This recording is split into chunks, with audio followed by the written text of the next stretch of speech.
I came to Siemens in 1997, and digital hearing aids were only 1 year old at that point. As Siemens Audiologische Technik launched for a global competition, open to universities, open to people in research within Siemens as well.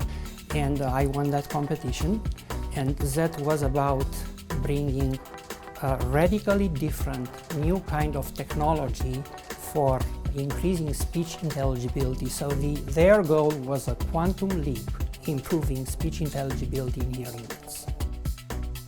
While working on audio, real-time audio, and adaptive system for speech intelligibility and speech processing, I was actually working on many other topics, not on hearing aids.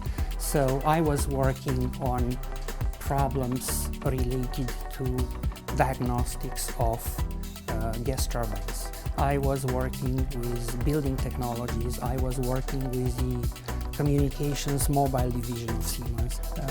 We contributed technology, and I had quite a few patents on the psychoacoustics of speech in those devices. So again, the question was, can we make speech better in cars, in the cars of early 2000s, not 2019. Okay, can we take commands remotely? All the things that we get almost for free today were researched at that point.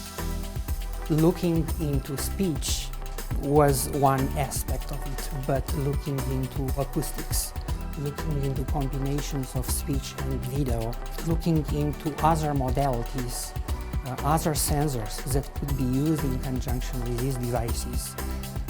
That allowed me to go into the fundamentals of signal processing, into the fundamentals of source separation, real-time processing, adaptive systems, machine learning for such intelligent systems, and so on, and a number of many other problems that appeared not only in one domain, but in all the other domains Siemens was involved in.